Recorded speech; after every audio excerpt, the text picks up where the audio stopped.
Hey, what's going on, everybody? This is Adam Burke from BangTheBook.com coming to you with a look at Game 2 in the series between the Toronto Raptors and the Milwaukee Bucks. Bucks a 6.5-point favorite here, total of 217. Obviously, some very interesting things going on in Game 1. Toronto gets out to a big lead, gradually starts to blow it. Then in the fourth quarter, they have a terrible showing. The Bucks get to the window in that one, rather unexpectedly for those that were on the Bucks minus 6.5, like we were in the video preview from that Game 1 situation. Obviously, lucky winner in that one, but you know what? Sometimes it's a little bit better to be lucky than good. Over at BangTheBook.com, we're hoping to be both, where we've got previews for the Black-Eyed Susan Stakes and also the Preakness. We've got NBA and NHL game previews for the playoffs, and we've got MLB picks and tips for tonight's card, and I'm doing that on a daily basis over there at the website. Make sure you check out today's edition of Bang the Book Radio, where we previewed UFC Fight Night 152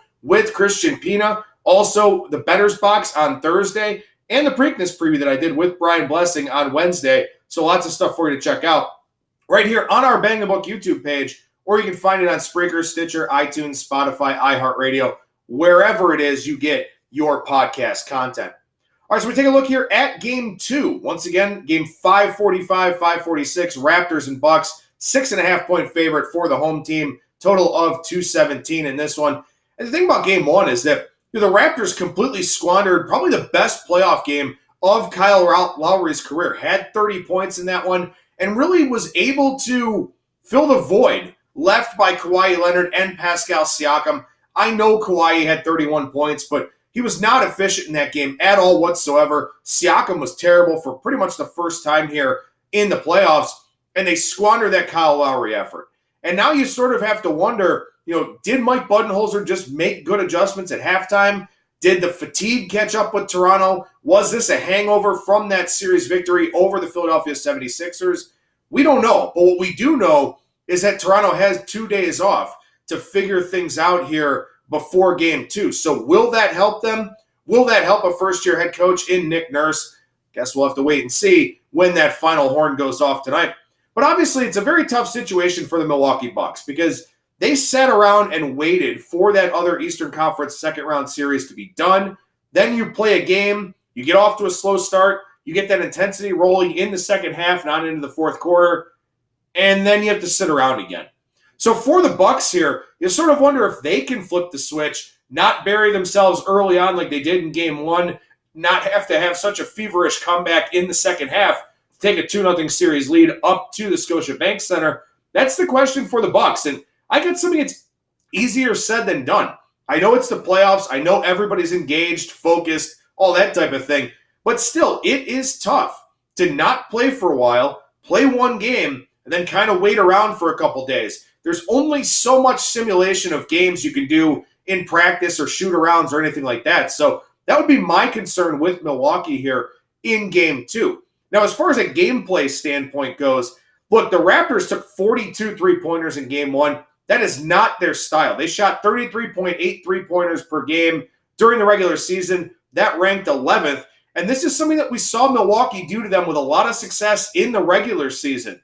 The top 4 games in terms of three-point attempts for Toronto during the regular season, 47 against the Knicks on March 28th. That was just a laziness thing late in the year against a bad team. 45 against the Bucks on October 29th, 45 against the Pelicans on November 12th, potentially another laziness situation there against a bottom feeder in the NBA, and then 44 on December 9th against the Milwaukee Bucks. So we had some lazy efforts in there where they didn't want to get to the rim, settled for those long-distance jump shots, but Milwaukee actively forced them to shoot a lot of threes in those regular season meetings, did it again to them here in Game 1. So you have to wonder if Nick Nurse can make those adjustments, if they can force the ball inside to Pascal Siakam, because Siakam only shot 2.7 threes per game in the regular season. He took 9 of them in Game 1, only made 2. That's not his game. When you look at Siakam's regular season performances against the Bucks, 10 of 16, 5 of 8, 10 of 12, 8 of 10 from inside the arc only. So he was a very efficient, very successful player with the basketball